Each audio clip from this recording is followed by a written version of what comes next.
I've taken the time to study the All-22 coaches film from the Buffalo Bills Week 7 loss to the Patriots, and I'm sharing my top takeaways today on Locked On Bills. You are Locked On Bills, your daily Buffalo Bills podcast. Part of the Locked On Podcast Network, your team every day.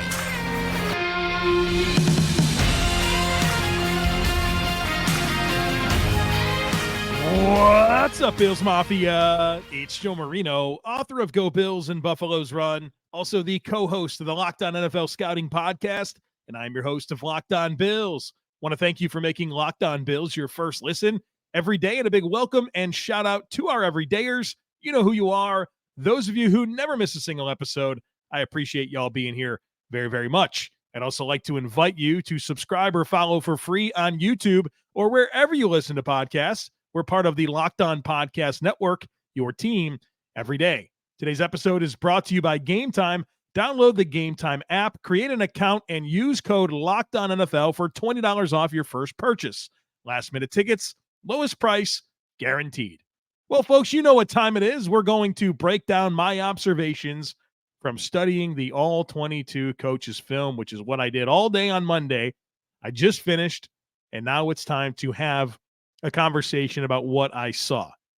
But before we get there, just before I recorded this podcast, we heard from Sean McDermott, and he shared some pretty big news in that Dawson Knox, the Bills' tight end, is going to be having wrist surgery. He's going to miss time, and how much time we don't know. Of course, Sean McDermott didn't provide us a timetable, but you can expect this to be a lengthy recovery, right? He's not going to be playing anytime soon. And I shared with you guys that he was playing through a very significant wrist injury and that he probably shouldn't be playing. Some of y'all yelled at me and said I was making excuses for Dawson Knox. Just trying to tell you that he's playing with a big-time wrist injury. He's having surgery for it now. Now, obviously, that has an impact on this offense. It's a 12-personnel offense, and so your, I guess, number one tight end in Dawson Knox is now going to miss time. Quintin Morris has a high ankle sprain. And so you have this Dalton Kincaid guy as really your only available tight end. I'm sure the Bills will look at their practice squad, and Joe Wilson will probably get an opportunity to come up to the active roster. But, you know, they're going to need to add some reinforcements here. And I'm guessing this is going to really make it difficult to run a lot of 12 personnel until either Q Morris or Dawson Knox are available. And so we'll see if there's a shift structurally with the Bills offense, if they have to go back to more 3 and 4 wide receiver sets, if they use Reggie Gilliam in some different ways. But there's an impact here. I know that nobody's overly happy with Dawson Knox right now, and you might be not thinking this is much of an injury to be concerned about, but it is an injury that impacts the structure of the Bills offense, whether he's making plays or not, and there's going to be a shift. And so I'm curious to see what that looks like. I guess your silver lining here is that Dalton Kincaid is going to have a lot more opportunity. And we saw that ramp up against the Patriots, had a great game, and I'm sure he'll get even more of that moving forward. So kind of a nice stage here for Dalton Kincaid to really emerge as what I'm hoping to be the number 2 option in this passing game after Stefon Diggs. So with that out of the way, let's get into the tape and what I observed. And we'll get into offensive miscues. Josh Allen, we're going to talk a lot about Josh Allen, protection issues, Gabe Davis. We'll do snap counts. We'll talk about Dorian Williams, some other defensive notes, studs and duds, all kinds of stuff here. But let's get into these offensive miscues. And as I watched this offensive tape, it became very clear to me that Josh Allen really struggled in this game. And I know that nobody ever wants to hear that Josh Allen played poorly. And I'm sure lots of you are going to yell at me for saying that Josh Allen played poorly, but he did. Could things have been better around him? Absolutely. Could Ken Dorsey have been a little better in this game? Absolutely. But I thought the top reason for how the offense performed against New England was the play of Josh Allen. Let's get into it. Let me give you some themes from what I observed. And I think as more people study the tape, you're going to see a lot of what I'm sharing being echoed throughout those who watch film. I thought his processing and decision-making was really off in this game. Had some very frustrating turndowns, especially under pressure. And I thought his whole mental approach was very poor with protections and how he set protections, working away from where the protections were set. Not necessarily feeling or sensing or seeing or reacting to pressure schemes correctly based on what New England was giving him. I thought his tempo was poor. He didn't get through progressions with enough urgency, especially when New England either had pressure or New England had very obvious route combinations leveraged and his eyes needed to be in different places. He was late to process pressure. I mean, just they're sending extra guys and it's not affecting the way that he's attacking the play. I thought his trigger was incredibly slow. Once again, his average time to throw over 3.15 seconds. That's going to put a lot of stress on your offensive line. And I have plenty of criticism for those guys, but I mean, Mac Jones got the ball out in 2.2 seconds. I mean, literally a full second quicker. The amount of stress that puts on the offensive line compared to what Josh did is really different.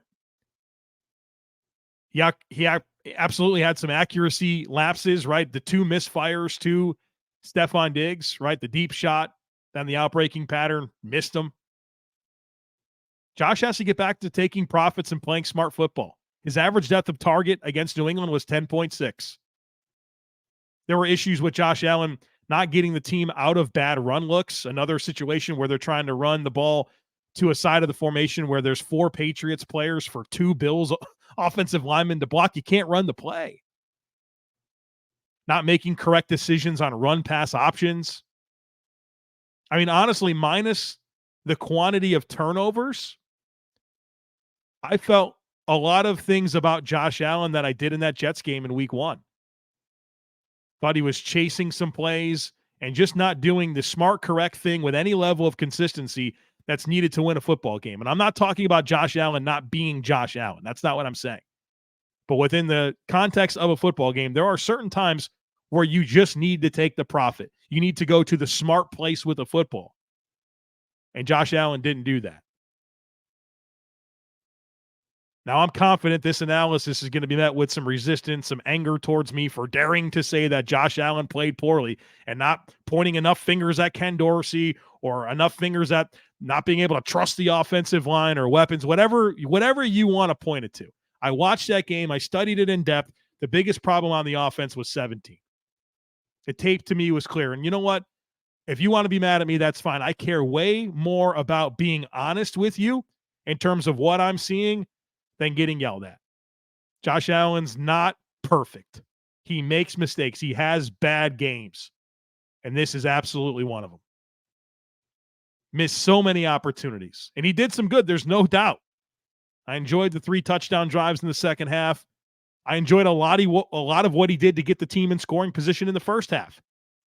But I'm left thinking a whole lot more about the plays he didn't make, about the plays that were left on the field, about the times where he could have done the smart, correct thing with the football and just mentally was not sharp in this game. Decision-making issues, protection issues, just issues galore. You need more out of Josh Allen. And I know that's hard to say based on what he's given you, but when you look at this game, and that's what I'm talking about, this game, this loss to the Patriots, I thought the biggest problem with the offense was the quarterback. Stick with me, folks. We're going to talk more about the offense and, of course, the defense. But I need to tell you about LinkedIn. These days, every new potential hire can feel like a high-stakes wager for your small business. You want to be 100% certain that you have access to the best qualified candidates available, and that's why you have to check out LinkedIn Jobs. LinkedIn Jobs helps you find the right people for your team faster and for free. And, folks, it is so easy to create a free job post over at LinkedIn Jobs, and then once you do, add your job in the purple hashtag hiring frame to your LinkedIn profile to spread the word that you are hiring. And then simple tools like screening questions make it easy to focus on candidates with just the right skills and experience so that you can quickly prioritize who you'd like to interview and hire. That's why small businesses rate LinkedIn Jobs #1 in delivering quality hires versus leading competitors. LinkedIn Jobs helps you find the qualified candidates you want to talk to faster and for free. So post your job for free at linkedin.com/ Locked On NFL. That's linkedin.com/Locked On NFL to post your job for free. Terms and conditions apply. Folks, you got to check out PrizePicks. PrizePicks is the funnest, most exciting, easiest way to play daily fantasy sports. The format of how you play PrizePicks is awesome. I love it. It's just you against the numbers. It's not you against thousands of other players, including pros, including sharks. It's you versus numbers. Here's what you do. All you do is you select 2 or more players, you pick more or less on their projected stats, and you place your entry. That's it. Does not take long. You can make an entry in under a minute, and when you win, the withdrawals are super quick. I love all these sports right now, right? We got the NHL, NFL, college football, baseball postseason. You got a lot going on in the world of sports, and it's just even more exciting when you have an entry going into a slate of games. So go to prizepicks.com/LockedOnNFL and use code LockedOnNFL for a first deposit match up to $100. Again, that's prizepicks.com/LockedOnNFL and use code LockedOnNFL for a first deposit match up to $100. PrizePicks, daily fantasy sports made easy.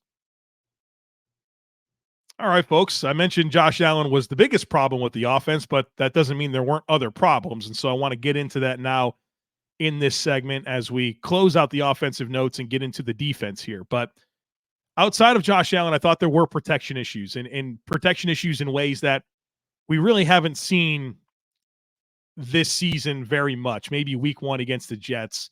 But Josh Allen's been pretty clean and well protected this year, I say, in totality. Not in this game, right? He didn't get sacked a ton, but he was under pressure 41% of his dropbacks. That's a clip that's way too high. That's double what the Bills, probably more than double what the Bills had on Mac Jones. And so, yeah, did you have guys that took some L's? Yes. Dietrich Wise beat Spencer Brown a couple of times. O'Cyrus Torrence had issues with Christian Barmore all game long. I mean, this was definitely O'Cyrus Torrence's worst game in pass protection. Just got worked by Barmore, who gives the Bills fits. And Barmore gave Mitch Morse fits as well. I think this is one of Mitch Morse's worst performances overall as a pass blocker that I've seen with him in a Bills uniform. So you go for, I mean, look at it. That's center, right guard, right tackle. Those 3 guys all struggled. I think certainly the most was Torrence and Morse. Spencer Brown had 2 losses that I charted in pass protection with Dietrich Wise, where Dietrich Wise did a good job of just kind of using his length and getting Spencer's hands off of him and then creating that softened angle to get around him. Not that he gave up a sack or anything, but there were 2 pretty big pressures, but nothing compared to what we saw from Torrence and Mitch Morse. I thought also James Cook was a disaster in pass protection, falling over himself, not getting in the right spots, getting worked.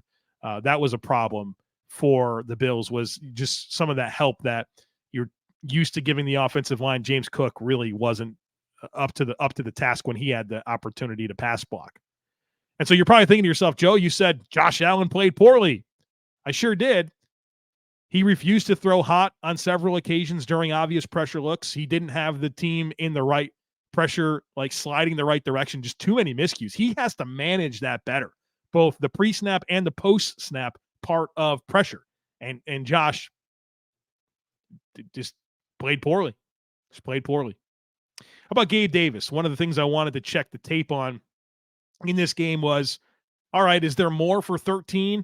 Should he be making more plays? Well, I think the answer to that is yes, but why isn't he, right? Why wasn't he more of a factor in this football game? Only 1 catch on 5 yards, 1 catch for 5 yards on 6 targets. And look, I would even say that most of his targets were afterthoughts, extended plays. Josh is getting outside the pocket, just throwing up to 13, and a lot of times it wasn't even catchable. But I think the reality is Gabe is who he is. All this talk about his involvement on shorter routes, higher efficiency, it's not happening. It's the same old with Gabe. Can't uncover quickly, very limited route runner. Most of his routes are down the field. He's got gradual build-up speed. He's just an inconsistent, limited football player. He lacks explosiveness. He lacks route running ability. Not that he can't run a route, like he's not physically incapable, but that ability to be sudden, that ability to separate, that ability to have speed in and out of breaks that create separation, he doesn't have it. It's not in his bag. And so when you can only produce one way, which is being big and getting open down the field because you can run to space and you can leverage your body at the catch point and make catches, that's a limited way to win. And so when you need to be able to lean into a player, and they can only win a certain way, they're just limited and they can't help you with consistency. And that's why you see an inconsistent football player in Gabe Davis, not to mention the drops. And so I think he had me for a moment watching him at training camp and feeling good about some of that chemistry between him and Josh. But I mean, this is something that's not going away, in my opinion. This is how I felt during the season for 4 years in a row now about Gabe Davis. Even when he was a rookie and he was more flashy, there was a lot of hype where, what can this guy be? Can he be a number one? And what's the ceiling here? And I'm like, I don't think there's much of a ceiling here. He makes cool plays down the field because he's big and strong and can get himself leverage at the catch point. But is he a route winner? He's never been a route winner. It's not going to happen, folks. I've watched him at UCF. I've watched him under Josh Heupel. I've watched him under Brian Daboll. I've watched him under Ken Dorsey. He's not a route winner. And expecting that to suddenly be different is foolish. He's told us who he is. I'm going to believe him. Can only win a certain way. Offensive snap counts. The Bills played 71 offensive snaps. Josh Allen was the quarterback for all 71. The offensive line, Dawkins, McGovern, Morse, Torrance, Brown, all 71. David Edwards with 4 snaps as the big tight end. Maybe he'll do more of that now with, Knox going to miss time, and, Morris is probably going to miss a bit more time as well, a couple more weeks, I'd guess. At tight end, Dawson Knox played 45 of 71 snaps, Dalton Kincaid 43. At running back, James Cook 37, Latavius Murray 33. Ty Johnson played 1 snap, and Reggie Gilliam played 4. And then wide receiver, and my apologies, I think I skipped over wide receiver last week. I won't do that again. Wide receiver, Gabe Davis, 68 snaps. Stefon Diggs, 62. Khalil Shakir, 24. Deontay Hardy, 19. Trent Sherfield, 16. I'll make a note here on Khalil Shakir. I really kind of like what I'm seeing from him. Obviously, 4 nice catches in this game, but his effort as a blocker has really upticked, in my opinion. That's been nice to see, and that's something that's important for the Bills and how they like to use their receivers, even sometimes as a play side blocker, sometimes as an insert blocker. Khalil Shakir has really risen to the occasion. So those are my offensive notes and the things that I really wanted to share with you as it relates to the All-22 review. Now let's talk about the defense and where I want to start the defensive conversation. Look, I went in on the defense yesterday. Look, I talked about how bad the Patriots offense was. I measured it against what they did against the Bills and statistically where they've been. I have grace for the Bills on defense because of the injuries, but it was still bad.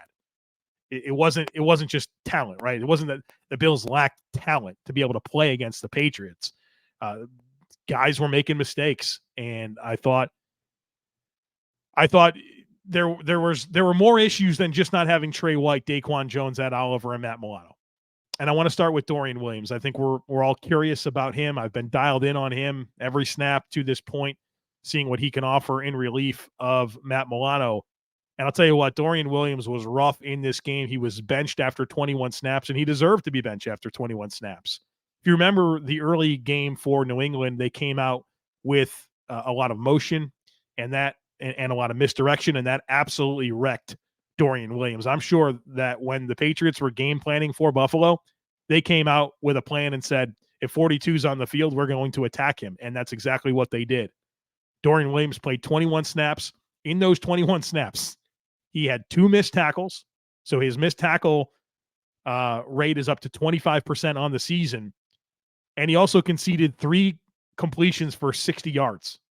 So 5 pretty significant blunders in 21 snaps, not to mention other opportunities to squeeze routes. But his straight, when they want to run a traditional run play, Dorian Williams is awesome, man. He blows it up. He plays physical. He runs all over the place. You love all that type of stuff, but you just watch him over enough snaps and you realize how raw he is, and just how far he has to go as a player to be a reliable, consistent performer, right? Even you take a lot of bad with the good, and in fact, it's too much bad that you have to take with the good. And look, I don't blame Dorian. This wasn't the plan, right? He wasn't supposed to be playing right now. And so he's thrust into action. I have a lot of grace for him, but right now he's a whole lot more of a liability than anything as it relates to this Buffalo Bills defense. And so eventually Tyrel Dotson comes into the game, and I thought he performed a lot better, particularly against the run and handling the misdirection and the motion. But the coverage was hit or miss. But what I can tell you about Dotson's coverage compared to Williams' coverage is Tyrel didn't allow the monster plays that Dorian did in coverage. So just a little bit more secure of a player despite his own limitations. And then I want to point this out. This is interesting. You had some instances built with the Bills defensively in this game where on some of the passing situations, you saw a personnel grouping that we haven't seen yet. So Dane Jackson, Christian Benford are your outside corners. Taron Johnson's your slot player. But then it was Micah Hyde and Taylor Rapp as deep safeties with Bernard and Poyer as linebackers with Poyer in the Milano role. And what's funny is I watched this opening sequence from the Bills defense, and I'm thinking about Dorian Williams and all the pre-snap motions and all the problems that he had with it. And I'm thinking, you don't have a chance against Miami. You don't have a chance of 42s on the field against Miami. And then I saw Jordan Poyer playing some linebacker, and I thought to myself, all right, that gives me a chance, right, to be able to deal with some of that pre-snap motion in obvious passing situations. But the Bills are in a little bit of have an issue here at linebacker. We'll see what happens moving forward. I'm wondering if it's a platoon between Tyrel Dodson and Dorian Williams, if other teams are going to see some of these issues with Dorian Williams, and if he's on the field, attack him in certain ways that frustrate him, or if they're going to make a move. I don't know, but it's pretty concerning in terms of what that upside is next to Terrel Bernard. And, even Terrel Bernard had his own issues in coverage in this game, which we're going to talk about here in just a moment. But look, maybe you want to get to a Bills game.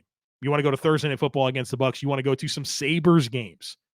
Well, check out Gametime. Gametime is the fast and easy way to buy tickets for all the sports, music, comedy, and theater events near you. They've got killer deals on last-minute tickets, all-in prices. So when you go on the app, the price you see is the price you pay. They give you a seat image, right? So if you want to pick out your seat, you can look and see exactly what it's going to look like when you get to the venue. They got a best price guarantee. Simply put, Gametime takes the guesswork out of buying tickets. I love the app. They have flash deals. You get on there. Sometimes you get a special deal, last-minute tickets, and everything is super easy to navigate. And I also love this. They send the tickets right to your phone. You don't have to dig through emails to get your tickets. They go right to your phone. So snag the tickets without the stress with Gametime. Download the Gametime app, create an account, and use our code LOCKEDONNFL. That'll get you $20 off your first purchase. Again, terms apply. Create an account and redeem code LOCKEDONNFL for $20 off your first purchase. Download Gametime today. Last-minute tickets, lowest price guaranteed. All right, folks, let's continue this defensive conversation, talk about the snap counts, and then, of course, studs and duds to close us out. So Dorian Williams struggles. They bring in Tyrel Dodson. They have this Jordan Poyer linebacker role that I haven't seen yet, so wanted to point that out to you. As for the defensive tackles, man, oh man, was that not good at all. Just major issues at defensive tackles. It was as bad as I thought it was going to be, especially Jordan Phillips.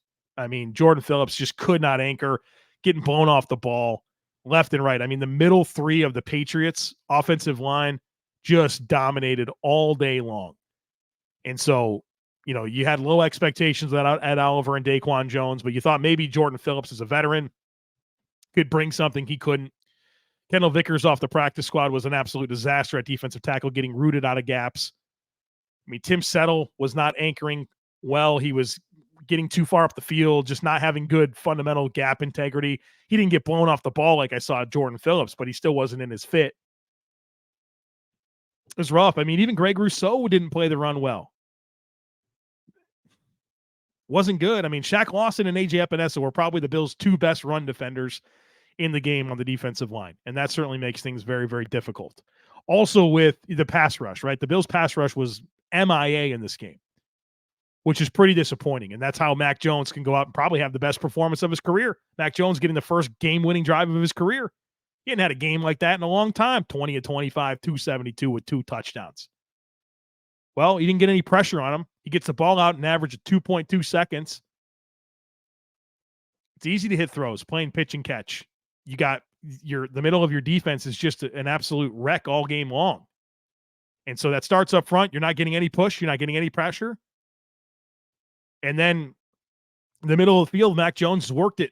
I mean, 17 of 20 completing passes in the middle of the field. Mac Jones. Remember, he's 20 of 25 for the game. 17 of 20 to the middle of the field. Taron Johnson got worked. One of the worst games I've seen out of Taron Johnson. It was definitely Terrel Bernard's worst day in coverage. I mentioned Dorian Williams and the problems that he had. When you isolate those 3 players, Johnson, Bernard, and Williams, Your slot corner and your 2 starting linebackers. So not either outside corner, not either starting safety. 195 yards of the Pats' 272 passing yards went against those guys.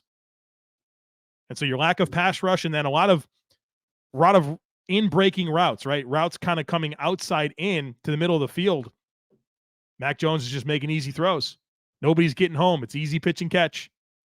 Mac Jones is only under pressure 7 times in 33 dropbacks. Edge rushers were a non-factor, except for a couple of times I thought Epinesa was okay. A couple of times I thought Floyd was okay.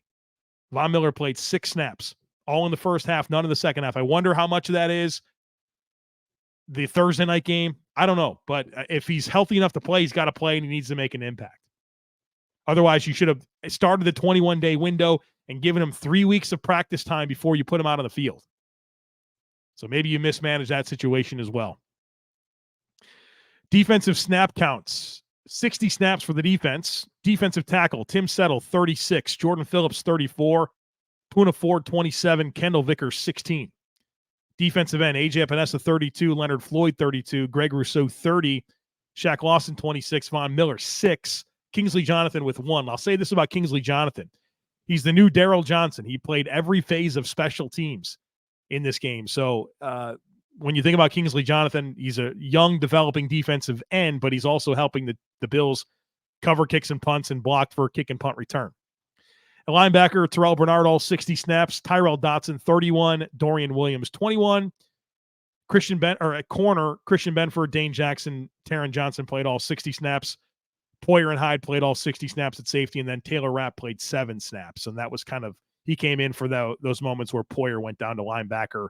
And then I guess at that time, it was Tyrel Dotson that came off the field. Studs and duds. And again, my criteria for studs and duds is whatever I want it to be. If you made enough of an impact for me to think you should be a stud or a dud, I put you in there. So I have 2 studs this week. Dalton Kincaid caught every pass thrown to him, career high 75 receiving yards. Looking like he can be an obvious asset to this football team. Not that we ever doubted that. It was just about getting him the opportunity. Got more opportunity and made some plays. Wish he had more opportunity, to be honest with you. Jordan Poyer as well. I thought the tape really affirmed the impact that we felt watching it. Not just the sack, not just the forced fumble, but sound in his coverage assignments, good angles to the football, good physical tackles. Jordan Poyer played well. As for duds, we got a few of those this time around. Josh Allen, dud. Osiris Torrance, Mitch Morse, Gabe Davis, Jordan Phillips, Taron Johnson. I think when you consider who the worst performers that needed to not be bad performers, it's Josh, Torrance, Morse, Gabe Davis, Jordan Phillips, Taron Johnson. So there you have it, the All-22 review on the Bills' Week 7 loss to the New England Patriots. And I'm very excited to turn the page because the best thing for this team is to play on Thursday and win. Now, if they don't win, it's going to be a long 10 days before the Bills get back out on the field, but we'll deal with that if we have to deal with that. I'd love to get this one behind us and focus on the Buccaneers. So that's our next conversation. I'll give you my full Bills-Bucks primer tomorrow afternoon. And then remember, double dip on Wednesday, where I'm going to give you my crossover preview with Locked On Bucks and my final notes injury update with Dr. Kyle Trimble and my prediction. So double dip on Wednesday. Thursday will be post-game, and then Friday will be the next All-22 review. Join the Locked On Bills subtext community. I've got something really fun that I'm going to roll out probably on Friday, maybe sooner this week, where we're going to add a lot to what we're offering there.